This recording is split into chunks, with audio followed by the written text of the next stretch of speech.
কোরআন আমাদের সংবিধান, উড়াও তাহার বিজয় নিশান। নেতায় আমাদের রাসূলুল্লাহ, লা ইলাহা। সম্মানিত হাজিরিন, আপনি আমার কলিজার টুকরা নবী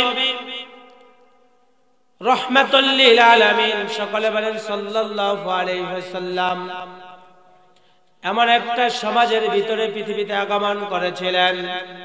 ওই সমাজটা ছিল জোরজার মুল্লুক তার এই নীতিতে বিশ্বাসী। এমন একটা সময় আপনি আমার কলিজার টুকরা নবী, সকলে বলেন রহমাতুল লিল আলামিন, এই পৃথিবীতে আগমন করেছিলেন। যেই সময়কার মানুষগুলি নানান ভাবে অশান্তির ভিতরে নিমজ্জিত ছিল। সেটা কিরকম ছিল? আগের রাত্রিতে একটা বাড়িতে একটা মানুষের কাছে কিছু জিনিস আমানত রাখা হতো। পরের দিন ওই আমানতকৃত জিনিস যখন চাইতে যাওয়া হতো, চাওয়ার সাথে সাথে ওই মানুষগুলো অস্বীকার করে বসত। এমন একটা সমাজে আপনি আমার কলিজার টুকরা নবী রহমাতুল লিল আলামিন আগমন করেছিলেন। যেই সমাজের একজন নারী রাস্তা দিয়ে যখন হেঁটে যাইতো, দিনের বেলা হলেও ওই নারী তার ইজ্জত নিয়ে বাড়িতে ফেরা সম্ভব ছিল না। এমন একটা সময় আপনি আমার কলিজার টুকরা নবী রহমাতুল লিল আলামিন পৃথিবীতে আগমন করেছিলেন। যেই সমাজের মানুষগুলি নিজের বাবার স্ত্রী, তার মানে সৎ মা পর্যন্ত ওই সৎ সন্তানের হাত থেকে রক্ষা পেত না, এরকম একটা সমাজে আপনি আমার কলিজার টুকরা নবী রহমাতুল লিল আলামিন আগমন করলেন। আগমন করার পরে তার উপরে নাজিল হয়েছিল কি? এই কুরআনুল কারীম নাজিল হবার পরে আল্লাহ রাব্বুল আলামিন আপনি আমার কলিজার টুকরা নবী রহমাতুল লিল আলামিন দীর্ঘ 35 বছর বয়স থেকে তিনি কি করলেন? হেরার গুহার ভিতরে ধ্যানমগ্ন থাকলেন আর আল্লাহ রাব্বুল আলামিনের কাছে মনে মনে দোয়া করলেন, ও মালিক, তুমি অবশ্যই আছো, কোথায় আছো, কিভাবে আছো আমার জানা নাই। কিতাবুত তাফসীর থেকে বলি, বুখারী শরীফের হাদিস। সম্মানিত হাজিরিন, যে এই যখন বিশ্ব নবী আল্লাহর কাছে বারবার বলতেছিলেন, রব তুমি কোথায় আছো, কিভাবে আছো জানি না, আমাকে দেখা দাও, আমাকে বিধান দাও, ওই বিধান দিয়ে যেন আমি এই সমাজে শান্তি আনতে পারি। সম্মানিত হাজিরিন, আল্লাহ রাব্বুল আলামিন দীর্ঘ 5 বছর পরে আপনি আমার কলিজার টুকরা নবী রহমাতুল লিল আলামিন, সকলে বলেন সাল্লাল্লাহু আলাইহি ওয়াসাল্লামের বয়স যখন 40 বছর হয়ে গেল, তখন তার উপরে সূরাতুল আলাকের প্রথম 5টি আয়াত নাযিল হলো। ইকরা বিসমি রাব্বিকাল্লাযী খালাক। হে নবী, আপনি আমার আইন পড়ুন, আমার বিধান পড়ুন, আমার সংবিধান পড়ুন, আমার সংবিধানটা সমাজে বাস্তবায়ন করুন, ব্যক্তি জীবনে বাস্তবায়ন করুন, রাষ্ট্রীয় জীবনে বাস্তবায়ন করুন, তাহলে ওই অশান্ত আরবটা শান্তিময় হয়ে যাবে। সুবহানাল্লাহ বলেন। সম্মানিত হাজিরিন, এই কুরআনুল কারীম নাযিল হবার পরে ওই সমাজটা কেমন ছিল, ওই সমাজের মানুষগুলি কেমন ছিল, তার একটা নজির আপনাদের মাঝখানে তুলে ধরি। কোরআন নাযিল হবার পরে যেই মানুষগুলি ওই জমিনের ভিতরে অপরাধ করত, মারামারি করত, কাটাকাটি করত, ক্ষমতার পাওয়ার দেখাতো, ওই মানুষগুলি কোরআনের ছায়া তলে আসবার কারণে সুন্দর সোনার একটা চরিত্র তাদের গঠন হয়েছিল। সুন্দর চরিত্র গঠন হবার কারণে ওই মানুষগুলির দ্বারা অপরাধ হবে তো দূরের কথা, ওই মানুষগুলি এই সমাজের ভিতরে এমন একটা সমাজ উপহার দিয়েছিল।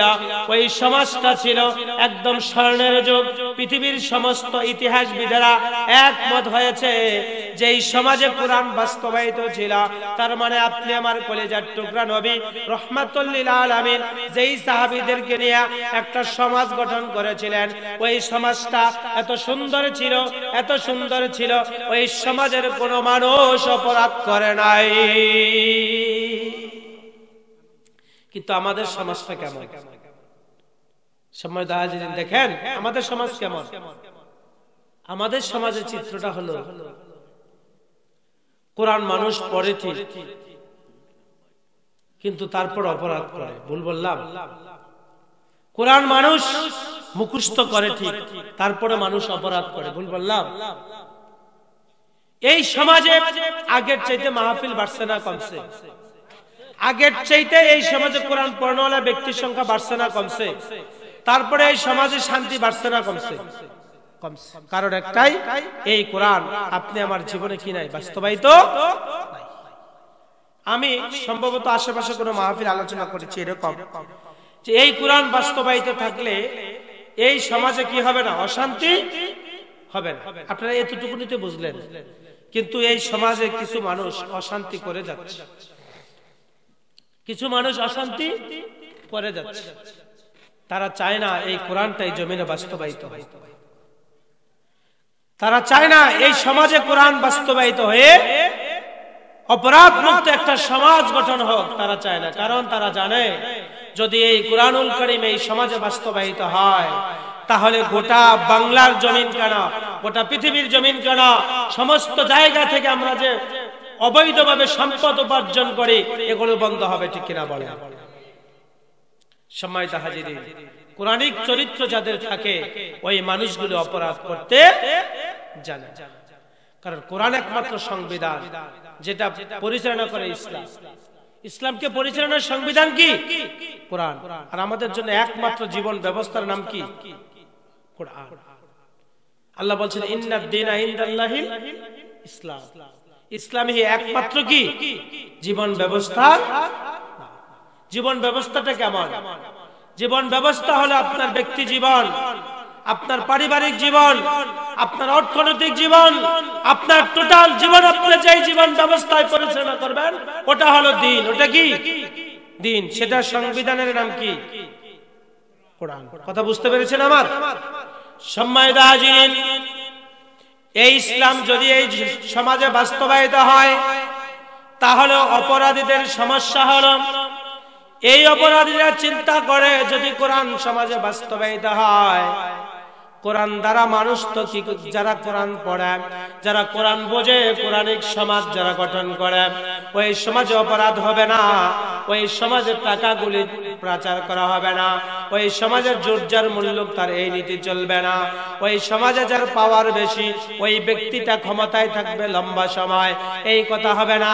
আগের দিনের ভোট মানে পরের দিনের ভোট আগের দিনে হবে না, পরের দিনের ভোট আগের রাত্রে হবে না। ওই সমাজের ভিতরে কোরআন যদি বাস্তবায়িত হয়ে যায়, কোন নারী আর ইজ্জত হারাবে না, কোন মা সম্মান হারাবে না, জোরজার মুল্লুক তার নীতি চলবে না। কোরআন যদি বাস্তবায়িত হয়, আমানতদারিতা বেড়ে যাবে। এই সমাজের ভিতরে টোটাল কথা হলো, 1 ইঞ্চি জায়গায় অশান্তি থাকবে না। কিন্তু এই পৃথিবীর মানুষগুলি সম্পদের পাগল, চেয়ারের পাগল, নারীর পাগল, মদের পাগল। ওই মানুষগুলি এই সমাজে কোরআন বাস্তবায়িত হোক, এটা তারা চায় না। আবু জেহেল যেই কারণে কোরআন বাস্তবায়ন করার ব্যাপারে বাধা দিত, বর্তমান সমাজের মানুষগুলিও এই সমাজে কোরআন বাস্তবায়িত হোক, এটা তারা চাবে না, ঠিক কিনা বলেন? একটা ঘটনা আপনি আপনাদের মাঝখানে উপস্থাপন করে, কোরআনের বিরুদ্ধে যারা অবস্থান করে তাদের চরিত্রটা কেমন, তার কিছু নমুনা আপনাদের মাঝখানে তুলে ধরছি। আপনি আমার কলিজার টুকরা নবী রহমাতুল লিল আলামিন যখন এই সমাজের ভিতরে কোরআন বাস্তবায়ন করার কাজ শুরু করলেন, কোরআন বাস্তবায়ন করার কাজ শুরু করবার পরে আবু জেহেল, উতবা, সাইবা যারা ছিল, তাদের মাথার ভিতরে একটা টেনশন ঢুকে গেল। ওই মানুষগুলি মনে মনে চিন্তা করা শুরু করলো, কোরআন যদি এক এক করে সমাজে বাস্তবায়িত হয়ে যায়, তাহলে আমাদের অস্তিত্ব থাকবে না। এর উপরে একটা প্রমাণ উপস্থাপন করি। আবু জেহেলের এক ঘনিষ্ঠ বন্ধু ছিল, নাম হলো আখনাস ইবনে শুরাইক। কি নাম? কথা বলেন, কি নাম? আখনাস ইবনে শুরাইক। এই আখনাস ইবনে শুরাইক আবু জেহেলকে 2 বার প্রশ্ন করেছিল, মুহাম্মাদের বিরোধিতা কেন করে। একটা বারের ঘটনা আপনাদের মাঝখানে তুলে ধরে। এই আখনাস ইবনে শুরাইক গভীর রজনীতে একদিন আবু জেহেলকে প্রশ্ন করলো একটা ঘরের ভিতরে, এ আবু জেহেল, যেই মুহাম্মদ সাল্লাল্লাহু আলাইহি ওয়াসাল্লামকে ছোট থেকে মানুষ করলাম, যেই মুহাম্মদ সাল্লাল্লাহু আলাইহি ওয়াসাল্লামকে এত আদর করলাম, যেই মুহাম্মদ সাল্লাল্লাহু আলাইহি ওয়াসাল্লামকে আল আমিন উপাধি দিলাম, as-সাদিক উপাধি দিলাম, এরকম উপাধি দিয়েছে 8টা। কয়টা? ভালো ভালো উপাধি দিলাম 8টা। সেই মুহাম্মদ সাল্লাল্লাহু আলাইহি ওয়াসাল্লামের আবার বিরোধিতা করি, তার কারণটা কি? প্রশ্ন কিন্তু খারাপ না, যে মুহাম্মদ সাল্লামের এত প্রশংসা করলাম, আল আমিন উপাধি দিলাম, as-সাদিক উপাধি দিলাম, ভালো মানুষ হিসেবে স্বীকৃতি দিলাম, যে মানুষটাকে এত মহব্বত করলাম, ওই মানুষটার উপরে কোরআন নাজিল হবার পরে এখন কেন বিরোধিতা করি? প্রশ্ন খারাপ করছে? কথা বলেন। আপনার এলাকায় যদি আপনি একটা মানুষকে খুব মহব্বত করেন, ভালোবাসেন, এলাকার সবাই যদি কি করে? ভালোবাসে। ওই মানুষটা আবার যদি একটা সময় সবাই বিরোধিতা করে, তাহলে কিছু মানুষ প্রশ্ন করবে না যে এই মানুষটার সাথে এত সুন্দর আচরণ করতাম, এত মহব্বত করতাম, ওই মানুষটার আবার বিরোধিতা করি, তার কারণটা কি? প্রশ্ন আসছে কি মাথায়? সম্মানিত হাজিরিন, গভীর রজনীতে আখনাস ইবনে শুরাইক আবু জেহেলকে প্রশ্ন করলো, আরে আবু জেহেল, যেই মুহাম্মদ সাল্লাল্লাহু আলাইহি ওয়াসাল্লামের এত প্রশংসা করতাম, এত মহব্বত করতাম, তার বিরোধিতা করি, তার কারণটা কি? আবু জেহেল ডাক দিয়ে বলেন, আরে আখনাস ইবনে শুরাইক, তুমি একটু ঘরের ভিতরে বসো, আমি একটু ঘরের চারপাশ ঘুরে আছি। কারণ দেওয়ালেরও কি থাকে? কথা বলতে হবে, দেওয়ালের কি থাকে? এবার আবু জেহেল ঘর থেকে বের হলো। ঘর থেকে বের হবার পরে ঘরের চারপাশ ঘুরে দেখলো কোনো মানুষ আছে কিনা। যখন সে শিউর হলো ঘরের আশেপাশে আর কোনো মানুষ নাই, এবার ঘরের চারপাশ ঘুরে এসে আবু জেহেল কি করলো? আখনাস ইবনে শুরাইককে লক্ষ্য করে জানালো, আরে আখনাস ইবনে শুরাইক, শুনে রাখো, যে মুহাম্মদকে তো মহব্বত করেছে, এত ভালোবেসেছি, ওই মুহাম্মদ সত্য নবী, এর ভিতরে কোনো সন্দেহ নাই। মুহাম্মদ যেই কোরআনের দাওয়াত দেয়, এই কোরআন সত্য কিতাব, এর ভিতরে কোনো সন্দেহের অবকাশ নাই। এবার আখনাস ইবনে শুরাইক প্রশ্ন করলো, আরে আবু জাহেল, মুহাম্মদ যদি সত্য নবী হয়, আর মুহাম্মদ যদি তার উপরে যে কোরআন নাজিল হয়েছে ওটা যদি সত্য কিতাব হয়, তাহলে আর দেরি কেন? আসো এখনই গিয়ে আমরা মুহাম্মদ সাল্লাল্লাহু আলাইহি ওয়াসাল্লামের হাতে হাত রেখে পড়ে নেই, লা ইলাহা ইল্লাল্লাহু মুহাম্মাদুর রাসূলুল্লাহ। সকলে বলে সাল্লাল্লাহু আলাইহি ওয়াসাল্লাম। এবার আবু জেহেল ডাক দিয়ে বলে, আরে আখনাস ইবনে শুরাইক, মুহাম্মদ সাল্লাল্লাহু আলাইহি ওয়াসাল্লামের বিরোধিতা করি, তার কিছু কারণ আছে। তার কি আছে? কিছু কারণ আছে। সম্মানিত হাজিরিন, এবার আখনাস ইবনে শুরাইক ডাক দিয়ে বলে, কি কারণ? আবু জেহেল ডাক দিয়ে বলল, এবার তুমি ঘরের ভিতরে বসো, আমি আবার ঘরের চারপাশ ঘুরে আসি। তার কারণ হলো, দেওয়ালেরও কি থাকতে পারে? কান থাকতে পারে। এই জন্য কি করেছে এই আবু জেহেল? আবার ঘরের চারপাশ ঘুরে এসে এবার জবাব দেয়, আরে আখনাস ইবনে শুরাইক, শুনে নাও, মুহাম্মদ সাল্লাল্লাহু আলাইহি ওয়াসাল্লামের বিরোধিতা করার কারণ হলো 3টা। কয়টা? মুহাম্মদ সাল্লাল্লাহু আলাইহি ওয়াসাল্লাম সত্য নবী মানে, তার উপরে যে কোরআন নাজিল হয়েছে ওটা সত্য, সেটা মানে, কিন্তু বিরোধিতা করার কারণ কয়টা? চিল্লে বলতে হবে, কারণ কয়টা? সম্মানিত হাজিরিন, এই 3টা কারণ শোনার ইচ্ছা আছে না নাই? এই 3টা কারণ শোনার ইচ্ছা আছে, যাদের হাতটা আল্লাহকে দেখান। লিল্লাহি তাকবীর। আল্লাহ কবুল করুন, সকলে বলেন আমিন। সম্মানিত হাজিরিন, মুহাম্মদ সাল্লাল্লাহু আলাইহি ওয়াসাল্লাম এর প্রচারকৃত কোরআন সংসদে যাবে যেই দিন, এই সমাজে এটা বাস্তবায়িত হবে যেই দিন, কোরআনের বিধান এই সমাজে বাস্তবায়িত হবে যেই দিন, এই সমাজের ভিতরে মুহাম্মদ সাল্লাল্লাহু আলাইহি ওয়াসাল্লাম নেতা হবে যেই দিন, তুমি আমি যে অবৈধভাবে ক্ষমতাটা টিকায় রাখি, কোরআন যদি এই সমাজে বাস্তবায়িত হয়, তুমি আমি অবৈধভাবে যেই চেয়ারে বসে আছি, যেই ক্ষমতার মালিক হয়েছি, এই ক্ষমতার মালিক আমরা হয়েছি অবৈধভাবে, কোরআন সমাজে বাস্তবায়িত হলে তুমি আমি অবৈধভাবে যে ক্ষমতা টিকিয়ে রেখেছি, এই ক্ষমতাটা চলে যাবে সেই দিন। ঠিক কিনা বলে? সম্মানিত হাজিরিন, আবু জেহেল ডাকতে বলে মুহাম্মদ সাল্লাল্লাহু আলাইহি ওয়াসাল্লামের বিরোধিতা করার 2 নম্বর কারণ হলো, আরে আখনাস ইবনে শুরাইক, শুনে রাখো, মুহাম্মদ সাল্লাল্লাহু আলাইহি ওয়াসাল্লাম যদি নেতা হয়ে যায়, আর নেতা হবার পরে কোরআন যদি এই সমাজের সংবিধান হয়ে যায়, কোরআন দিয়ে যদি সমাজ পরিচালনা হয়, তুমি আমি অবৈধভাবে যে সম্পদ উপার্জন করি, যেই টাকা উপার্জন করি, ব্যাংক ব্যালেন্স বানাই, যে কোটি কোটি টাকার মালিক হই, যেই টাকাগুলি পাচার করি, শুনে নাও, আরে আখনাস ইবনে শুরাইক, মুহাম্মদ সাল্লাল্লাহু আলাইহি ওয়াসাল্লামের এই কোরআন এই জমিনে বাস্তবায়িত হবে যেই দিন, আর মুহাম্মদ সাল্লাল্লাহু আলাইহি ওয়াসাল্লাম নেতা হবে যেই দিন, অবৈধভাবে সম্পদ উপার্জন করা বন্ধ হবে সেই দিন। তাহলে কারণ গেল কয়টা? কথা বলেন, কারণ গেল কয়টা? 3 নম্বর কারণ হলো, আরে আখনাস ইবনে শুরাইক মুহাম্মদ সাল্লাল্লাহু আলাইহি ওয়াসাল্লামের বিরোধিতা করার 3 নম্বর কারণ হলো, মুহাম্মদ সাল্লাল্লাহু আলাইহি ওয়াসাল্লাম সমাজের নেতা হবে যেই দিন, ওই মুহাম্মদ সাল্লাল্লাহু আলাইহি ওয়াসাল্লাম ওই নেতা হবার পরে সংবিধানটা কোরআন বানাবে যেই দিন, এই কোরআন দিয়ে ওই সমাজ পরিচালনা হবে যেই দিন, তুমি আমি অবৈধভাবে গভীর রাত পর্যন্ত যুবতী নারী নিয়া আর মদ নিয়া আনন্দ ফুর্তি করি, যদি এই সমাজের ভিতরে মুহাম্মদ সাল্লাল্লাহু আলাইহি ওয়াসাল্লাম নেতা হয়, আর কোরআন যদি সংবিধান হয়, ওই নারী নিয়ে আর মদ নিয়ে তামাশা করা, আমাদের যে আনন্দ করা ফুর্তি করা, এটাও বন্ধ হবে সেই দিন।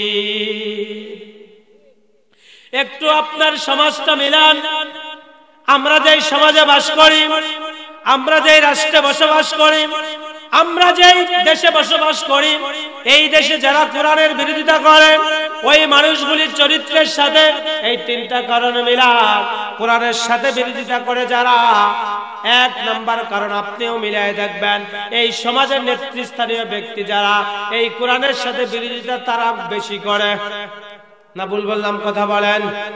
আরেকটু মিলাই দেখেন, অবৈধভাবে ক্ষমতা চালায় যারা, অবৈধভাবে ক্ষমতায় থাকতে চায় যারা, আলেম ওলামাদের বিরোধিতা করে তারা, অবৈধভাবে আগের পরের দিনের ভোট আগের দিন নেয় যারা, এই কোরআনের বিরোধিতা করে তারা।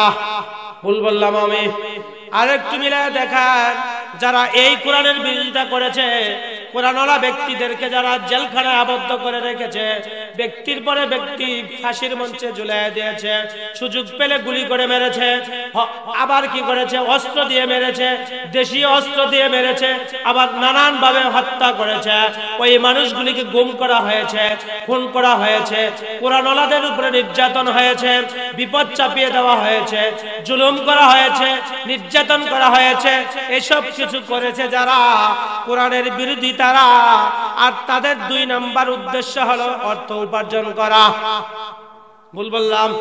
শুধু অর্থ উপার্জন করা নয়, অর্থ উপার্জন করে টাকাগুলো আরেক দেশে পাচার করা।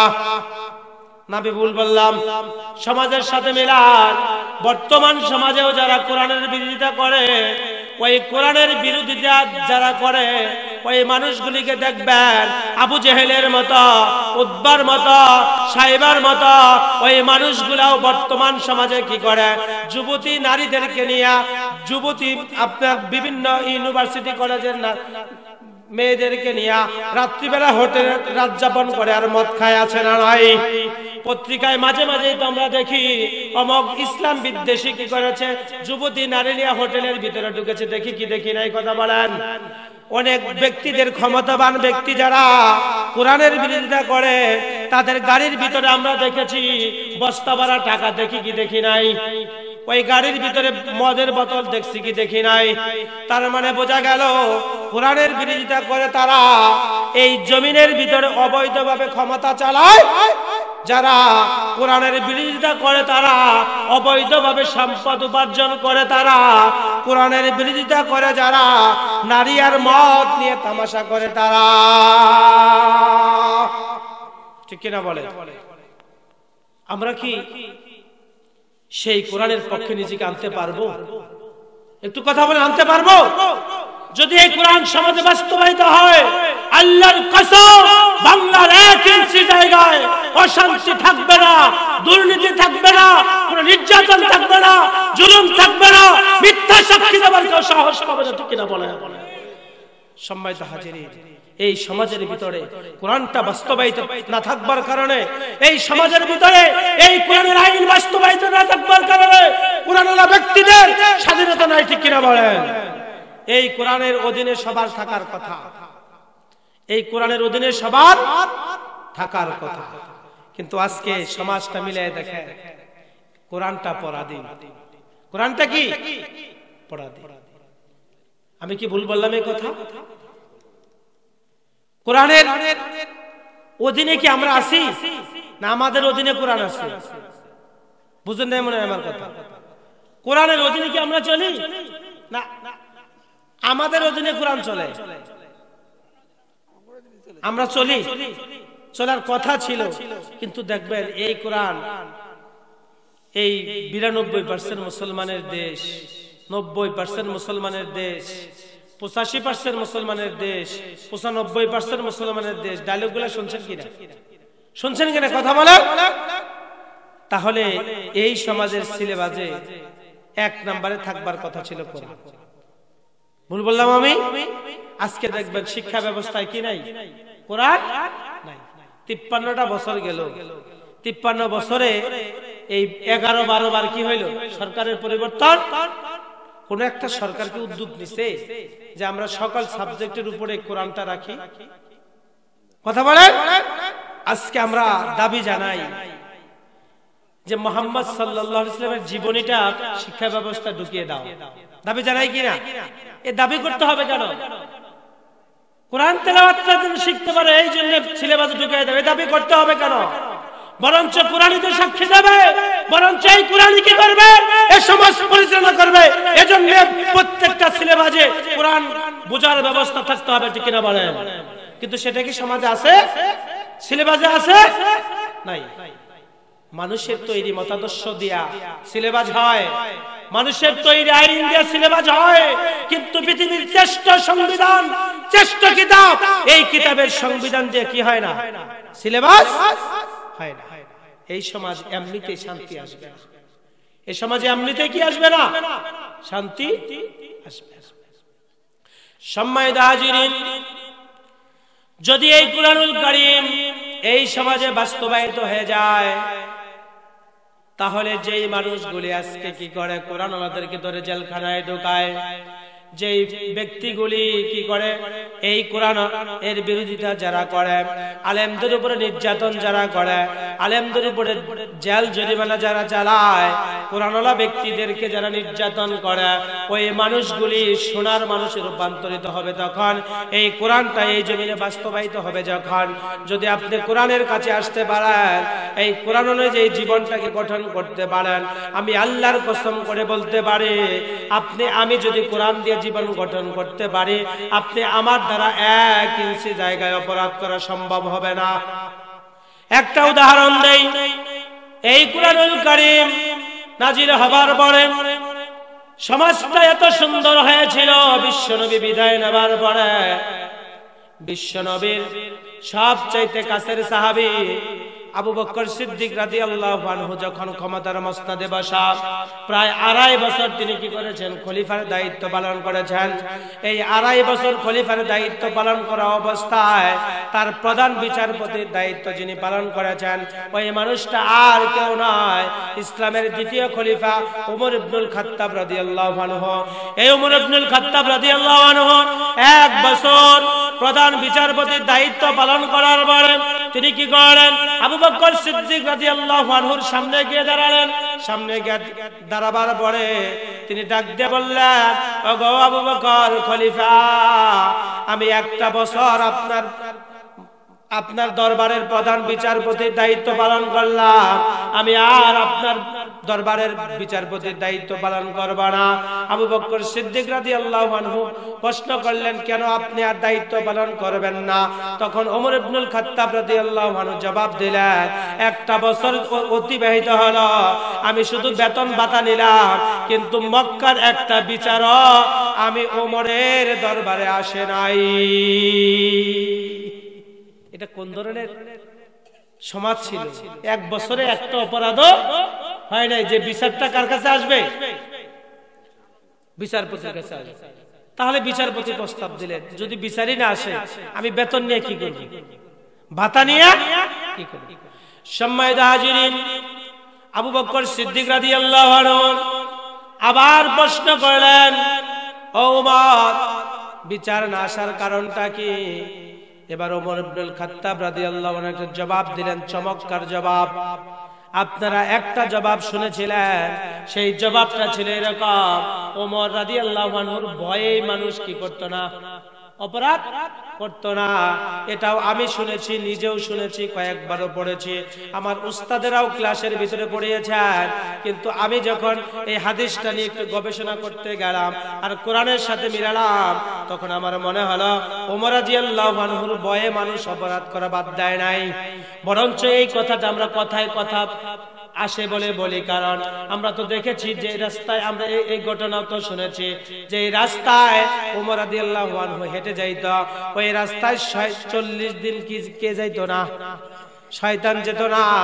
এই কথার উপরে ভিত্তি করে আমরা কি করেছি, এই সমাজের ভিতরে প্রচলিত হয়েছে ওমর রাদিয়াল্লাহু আনহুর ভয়ে মানুষ অপরাধ করতো না।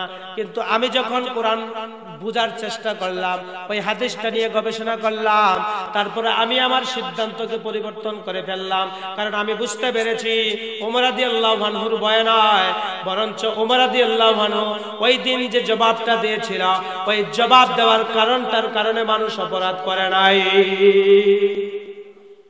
ওই জবাবটা শুনবেন, শুনবেন, কথা বলেন কোন আপনারা মাঝখানে? সম্মানিত হাজিরিন, ওই জবাবটা ছিল এরকম, ওগো আবু বকর সিদ্দিক রাদিয়াল্লাহু আনহু খলিফা, মানুষগুলি অপরাধ না করার পিছনে কারণ হলো এই সমাজের মানুষ মানে কি কোরআন। সুবহানাল্লাহ বলবেন না? এই সমাজের মানুষগুলি কোরআন দিয়ে জীবন গঠন করেছেন, কোরআনিক চরিত্র গঠন করেছেন। কোরআনিক চরিত্র গঠন করবার কারণে ওই মানুষগুলি কি করে না, অপরাধ করে না। আজকের সমাজে যদি এই কোরআন দিয়ে মানুষ সমাজ গঠন করতে পারত, ব্যক্তি জীবনটাকে কোরআনের চরিত্রে গঠন করতে পারত, আল্লাহর কসম 1 বছর 2 বছর 3 বছর 5 বছর অতিবাহিত হতো, আমার এই সমাজে কোরআন বাস্তবায়িত থাকলে আমার এই সমাজের মানুষগুলিও কি করতো না, অপরাধ করতো না। এই সমাজে কোরআন বাস্তবায়িত না থাকবার কারণে আপনি দেখবেন যেখানে যাবেন সেখানে অশান্তি, যেখানে যাবেন সেখানে আপনার অপরাধ, যেখানে যাবেন সেখানে আপনার কোরআন বিরোধী কাজ। কথা বললাম। অথচ আল্লাহ রাব্বুল আলামিন কোরআন নাজিল করে দিয়া সূরাতুল ইব্রাহিমের ভিতরে সুস্পষ্ট ভাবে জানায়া দিলেন, কিতাবুন আনজালনাহু ইলাইকা লিতুখরিজান নাসা মিনাজ যুলুমাতি ইলান নূর। আল্লাহ রাব্বুল আলামিন বলেন, এই জন্য আমি কোরআনুল কারীম নাজিল করেছি যাতে করে মানুষগুলি অশান্তি থেকে শান্তির পথ পেতে পারে, যাতে করে মানুষগুলি অন্ধকার থেকে আলোর পথ পেতে পারে, যাতে করে মানুষগুলি মারামারি কাটাকাটি থেকে শান্তির পথ পেতে পারে। ওই যে আপনাদেরকে প্রশ্ন করেছিলাম কোরআন পড়নেওয়ালা ব্যক্তির সংখ্যা বাড়ছে, আপনারা জবাব দিয়েছিলেন যে এই সমাজে শান্তির সংখ্যা বাড়ছে কিনা, সবাই জবাব দিলেন না, বাড়ে নাই। আবারও বলছি, এই সমাজের ভিতরে আল্লাহ বলেছিলেন কোরআন নাজিল হবার কারণে শান্তি ফিরে আসবে। আমরা দেখলাম কোরআন পড়নেওয়ালা ব্যক্তির সংখ্যা বাড়ল, কিন্তু এই সমাজে অশান্তি বাড়লো, শান্তি আসলো না। একটাই কারণ, এই কোরআন আল্লাহ যেই জন্য নাজিল করেছিলেন হুবহু ওই জন্য আমরা কোরআনটাকে ব্যবহার করি নাই। এই কোরআনটাকে আমরা সম্মান দেখায়া ঘরের ভিতরে সুকেজের উপরে পেঁচাইয়ে রেখে দিয়েছিলাম, না ভুল বললাম? এই কোরআনটাকে সম্মান দেখায়া হাফেজেরা মুখস্থ করেছিল, বিশ্ব প্রতিযোগিতায় অংশগ্রহণ করে তারা পুরস্কার গ্রহণ করেছিল। এই কোরআনটা মুখস্থ করে অনেক ছেলেরা সম্মানের সাথে মাথায় পাগড়ি বেঁধেছিল। এই কোরআনটা মুফাসসিররা পড়ে অনেক সার্টিফিকেট অর্জন করেছিল। বড় বড় তাফসীর মাহফিল হয়েছিল, মাদ্রাসাগুলি প্রতিষ্ঠিত হয়েছিল। এই সমাজে মানুষ মারা যাওয়ার পরে এটা কোরআন খতম হয়েছিল। এই কোরআনকে সম্মান দেখায়া এই কোরআনটা মানুষ সকাল বিকাল তেলাওয়াত করেছে। এই কোরআনুল কারীম নাজিল হবার পরে এই কোরআনের প্রতি সম্মান দেখায়া মানুষগুলি কি করেছে? কোরআনের ছায়াতলে এসেছে। এই কোরআনটা আমরা রমজানুল মুবারকে দেখেছি 30 দিনে 30 পারা কোরআন খতম হয়েছে তারাবির সালাতে, ঠিক কিনা বলেন? কিন্তু একটা কথা একটু করে বুঝে নেন, এই সমাজের দিকে একটু তাকান, এই সমাজের দিকে একটু মিলিয়ে দেখেন। এত জায়গায় কোরআন পড়নেওয়ালা ব্যক্তির সংখ্যা বাড়ল, কিন্তু সমাজের 1 ইঞ্চি জায়গায় আপনি শান্তি বাড়ল না। তার একটাই কারণ, এই কোরআনটা আমরা প্রথমে বুঝি নাই, আর বুঝে থাকলেও এই কোরআনটা ব্যক্তি জীবনে সমাজ জীবনে বাস্তবায়ন করে নাই, ঠিক কিনা বলেন? আজকে যদি এই কোরআনুল কারীম ব্যক্তি জীবনে সমাজ জীবনে বাস্তবায়িত থাকতো, আল্লাহর কসম আমরা যেই অপরাধগুলি সমাজের ভিতরে দেখি, যেমন কোন ধরনের অপরাধ দেখি?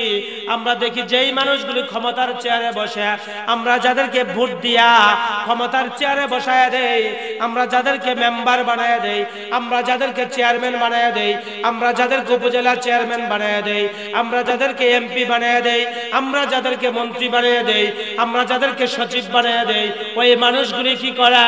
ওই কোরআন না জানবার কারণে ওই মানুষগুলি অপরাধ করে কোটি কোটি টাকার পাহাড় বানায়, টাকার মালিক হয়, জমির মালিক হয়, অপরাধের কি হয়?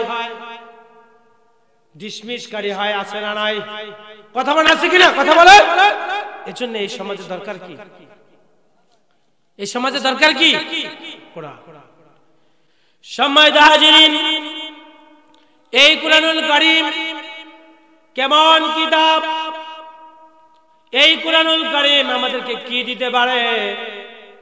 কোরআনটার ব্যাপারে একটা কথা আপনাদেরকে শুধু বলে যাই, আল্লাহ রাব্বুল আলামিন তো কোরআনুল কারীমের ব্যাপারে সুস্পষ্টভাবে জানিয়ে দিয়েছেন যে এটা হলো বিজ্ঞানময় একটি কিতাব। বিজ্ঞানটা কেমন জিনিস? আমরা তো শুধু মনে করি যে এটা মোবাইল আবিষ্কার হয়েছে, এটা শুধু বিজ্ঞান।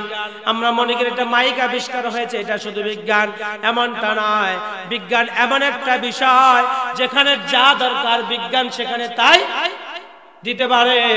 এই কোরআনুল কারীম আল্লাহ বলেছেন কোরআনিল হাকিম, বিজ্ঞানময় একটি কোরআন। এটা কি কোন কিতাব? বিজ্ঞানময় একটি কিতাব। এটা যখন মাদ্রাসায় দিবেন, মাদ্রাসার সমস্ত চাহিদা পূরণ করবে, সুবহানাল্লাহ বলে। এটা যখন মসজিদে আনবেন, মসজিদের সমস্ত চাহিদা পূরণ করবে। আপনি ব্যক্তি জীবনে এটাকে ঢেলে দিবেন, এই কোরআন আপনার ব্যক্তি জীবনের সমস্ত চাহিদা কি করবে? পূরণ করে দেবে। আপনি আপনার পরিবারে দিবেন, আপনার পরিবারের সমস্ত চাহিদা এই কোরআন কি করে দেবে? পূরণ করে দেবে। আপনার সমাজে আইন দরকার, বিধান দরকার, এই কোরআনের কাছে আসুন, কোরআন সেই চাহিদাটা পূরণ করে দেবে। আপনার রাষ্ট্রের সংবিধান দরকার, এই কোরআন আপনাকে সমস্ত চাহিদা, সমস্ত আইনের যোগান দেবে, সুবহানাল্লাহ বলে। কিন্তু আমরা মুসলিম হয়েও নিজেকে ইমানদার দাবি করার পরেও মানুষকে মানুষ পরিচালনা করবার জন্য সংবিধান লেখে কি লেখে না? কথা বলেন। সংবিধান লেখে তো, কিন্তু আল্লাহ তো আমাদেরকে সৃষ্টি করেছেন। আমাদের সৃষ্টিকর্তা কে? আল্লাহ। তাহলে আল্লাহ যদি আমাদের সৃষ্টিকর্তা হয়, লাহুল খালকু ওয়াল আমরু, তাহলে সৃষ্টি যার, আইনও তার। আমাদের এই সমাজের সৃষ্টি যার, আইন তার, এটা পরিচিত আছে? আমরা তো ডক্টর কামালের আইন মানি, আমরা তো সুরঞ্জিত সিং গুপ্তের আইন মানি। মানুষ লিখেছে সংবিধান, ওই সংবিধান দিয়ে আমাদের জীবন চালাই না? আমি ভুল বললাম কথাটা? এই কারণে এই সমাজে সুদ আছে, ঘুষ আছে, এই সমাজে অন্যায় আছে, অবিচার আছে। আমি আগে বলেছিলাম যে আমরা কোরআনের অধীনে থাকার কথা, কোরআনের বিধান অনুযায়ী আমাদের জীবন চলাবার কথা, কিন্তু আজকে আমরা কোরআনটা পরাধীন হয়ে গেছে। মানুষের অধীনে কি কোরআন, মানুষের অধীনে কোরআন। সম্মানিত হাজিরিন, আরেকটু সামনে আগাই।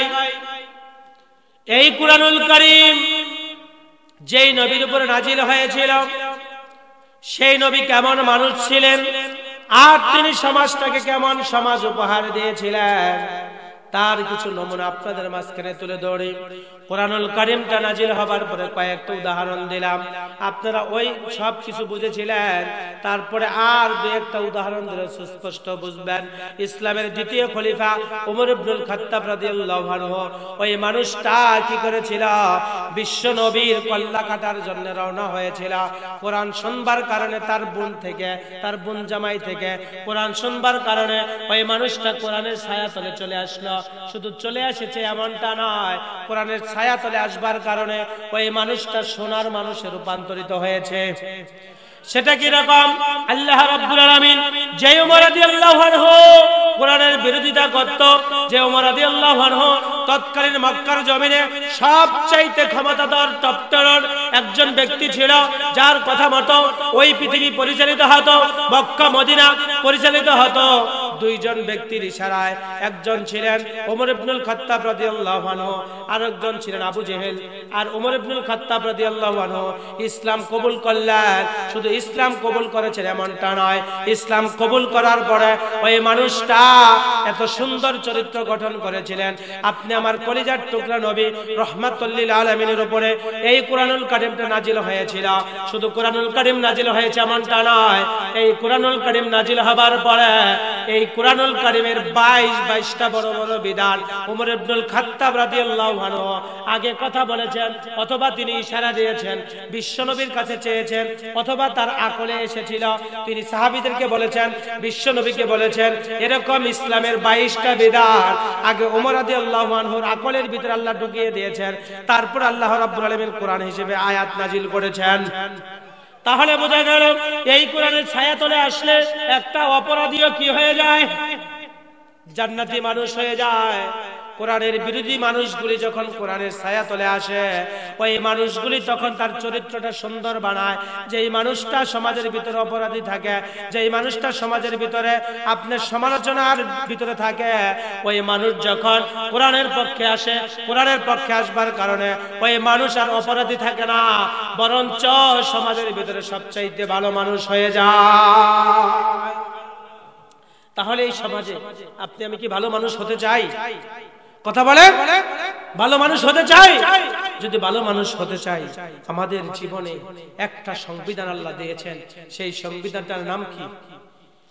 সংবিধানটার নাম কি? কোরআন। সেই কোরআনটা আমাদের ব্যক্তি জীবনে, সমাজ জীবনে বাস্তবায়ন করা যাবে? বাস্তবায়ন করা যাবে?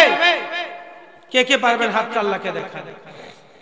লিল্লাহি তাকবীর, লিল্লাহি তাকবীর। আল্লাহ কবুল করে সকলে বলেন আমিন। এতক্ষণ তো স্বীকার করলেন, এখন দেখি আমরা কোরআন থেকে একটা আমল আপনাদেরকে দেই, দেখি আমরা পারি কি। মন খারাপ হবে আপনাদের, উঠতেছেন কেন মুরব্বি? এখন আর ওঠা যাবে না। এখন একটু দেখেন এই কোরআন থেকে একটা আমল বলুন। আমরা সবাই তো মুত্তাকি দাবি করে নিজেকে, নাকি বলেন? ইমানদার দাবি করে নিজেকে, নাকি বলেন?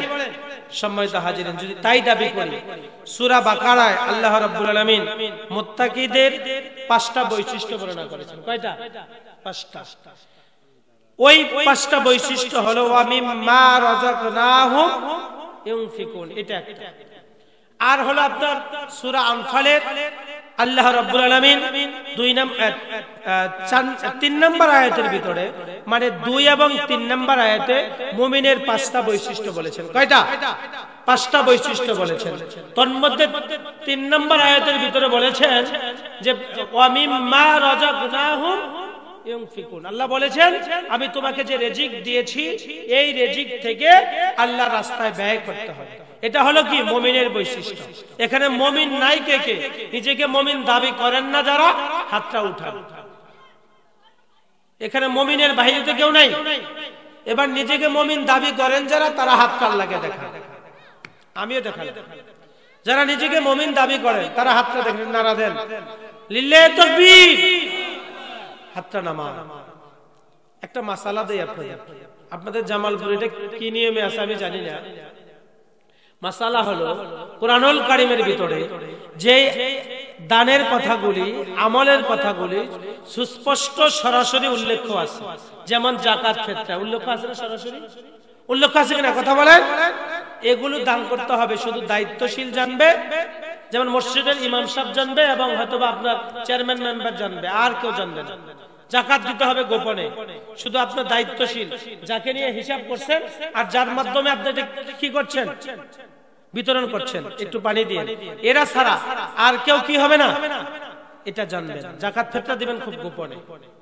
আমাদের সমাজে মাইক মাইরা যাকাত দেয় কি দেয় না, কথা মনে বোঝেন নাই, দেয় কি না? এটা সম্পূর্ণই ভুল। যাকাত দিতে হবে কি গোপনে, ফিতরা দিতে হবে কি গোপনে, বরঞ্চ ওটাই জানে যে আমাকে যাকাত দিচ্ছে গো, কি পরিমাণ শাড়ি লুঙ্গি জানছে, বলে কিনা কথা বলে। সম্মানিত হাজিরিন, এরকম করা যাবে না। আর যেটা খাত সরাসরি উল্লেখ নাই ওটা আপনি প্রকাশ্যে দান করবেন। কথা কি বুঝতে পেরেছেন আমার কথা কি বুঝতে পেরেছেন?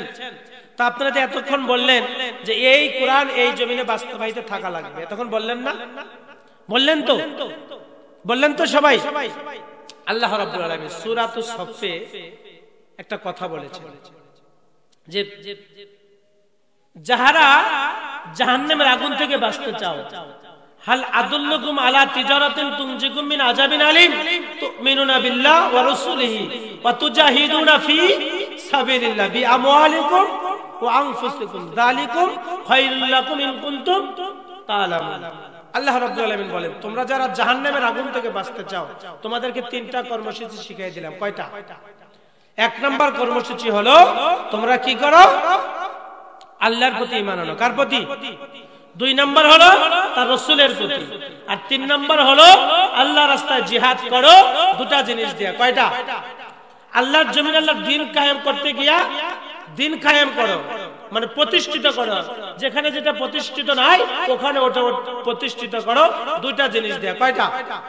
এক নাম্বার হলো আপনার কি বলে বিআমওয়ালিকুম ওয়া আনফুসিকুম, আগে সম্পদ দিয়া, তারপরে হলো জীবন দিয়া। যদি তোমরা উপলব্ধি করতে পারো এটাই তোমাদের জন্য কি কল্যাণকর। এখন এতক্ষণে আমরা যারা বুঝতে পারলাম যে আল্লাহর জমিন আল্লাহর দ্বীন কায়েম করতে রাজি আছি তো আমরা, কথা বলেন।